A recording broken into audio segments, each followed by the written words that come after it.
All right. So let's talk about this. Let's talk about some. Look, first of all, from your perspective, what's A 10-minute meeting seems like it's a very short period of time because you're really you're trying to establish the personal relationship. You're trying to establish the knowledge that you have of doing research with the company, and then you're also trying to get your objective across. And depending on how chatty the buyer is, they can shut you out. I mean, you might not have enough time to really get that through. However, you do have the opportunity that the signals from the buyer if he's going to let this go longer than 10 minutes. Now, Jim made it very clear he was not, that this was going to be a very finite amount of time. So my objective was just to get the second meeting. I wanted to get back in front of him so I had the face-to-face. And what I tried to do is close him on different opportunities and different times to come in with ideas, while also then positioning Eagle as a full-service provider and myself, my ethics and morals from the Coca-Cola story. So it's a lot to do in a very short period of time, but it establishes I'm going to give you the best. We are big. We have these customers. They'll do testimonials. And by the way, I did look at your website. I saw the 10K run. I knew something about the company, knew something about the values of the CEO. I'll give you my feedback on it. First of all, I thought it was very good in this kind of a situation, and we didn't rehearse this at all. But I think Bob did a really good job of working to establish rapport. Okay, the eye contact was good, the body language was good. He was leaning forward in his chair, so there was good. He was also listening. He also made a point in establishing the rapport of building on the relationship, talking about things that, as Jeff had pointed out earlier, things that were in my office, things that he knew I'd respond to, SC background or whatever the case might be. He painted a picture, I thought, pretty effectively, because again, I purposely had designed this at 10 minutes, okay? And I told him, I'm busy. So he purposely painted a picture without drilling down into levels of detail that wasted time. And he painted a picture of what they could do conceptually.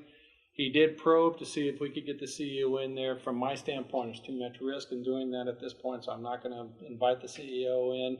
He set the stage for a second meeting, and he actually talked about one concept, but he took it into potentially building that into additional pieces to talk to. Now, in the second meeting, my guess is, because he planted these seeds, that he would be talking in total about what a total program's going to be. He's going to be talking about how it can become a self-funding program, by putting these promotion materials in place, what it can do for self-funding. And then he's going to be setting a stage for a third meeting for the CEO to be coming in, the key decision maker. Right.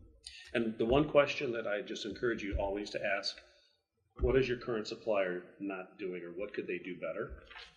If the buyer says, they're perfect, they're doing everything I need, take your hand, put it on the $10 iTunes card and pull it back and get out of there and quit wasting time with them, because those are the ones that will sit there and suck your time. You'll come in time after time. But my second meeting, I'm going to come in with probably a $20,000 to $30,000 budget, not 10, and I'm going to come in with actual products that I've researched, and that's the time I'll bring product into the meeting. But rarely, if ever, would I bring it in on the first one, unless they've given you a signal, yes, we've got this coming up. But, and I think Tim Jr., did he under the table? He has, and I gave him several tools that Proforma uses. And these tools are capabilities, and they think that one of them is a $4 million sheet, and I'm turning that over into Focal Point. So that's what you guys are going to work with me, so we can have that printed here for Focal Point. But it is a capability sheet that really talks about everything you guys can do, and you can do so much more than the little promotional shop that's sitting down on the corner where the person's never been to education day, has never been out in the real marketplace, has not sat there and learned how to build rapport. The tools are fine, but the actions and the operation part is essential. Right. And so many people in this industry just don't get it. So you can sit there and differentiate yourself huge by utilizing some of these process and procedures.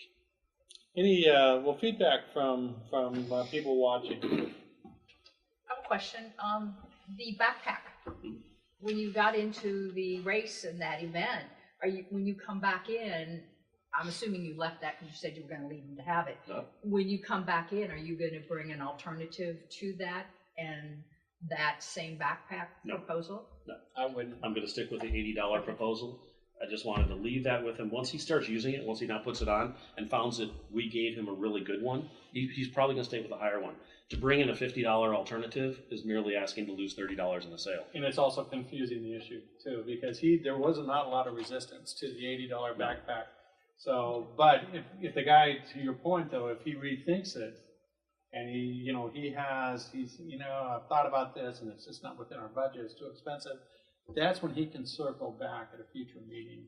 But you don't want to be bringing it in as an alternative. But at the next appointment, would you stay with the planned event proposal and those ideas, and you wouldn't bring up the backpack? I would bring it up. I said, so how many of the backpack do you want to order today? That'll probably be your lead in. That would be in the the next, yeah. Okay, so now we got the backpack. Let's close that. How many do you need?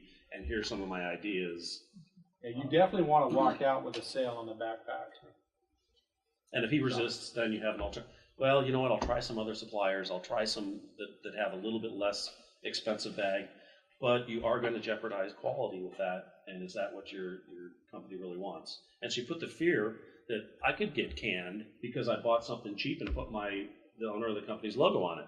So that's another way that you can sit there and get into the heart and the mind of the buyer, Right. by just saying, I'm the expert. I know the advertising industry. I know promotional products. This is the way you should go. You don't have a $10,000 budget. You probably lowballed me anyway, so I'm going to go high in the event. So just don't let them push you, because remember, in corporate America, there's been so much downsizing. These people are doing more, and they're doing more with less, and they don't have time to do what we do. They don't have the tools of ASI that some of the new search tools right now. You can sit there and pull up items right from ASI online.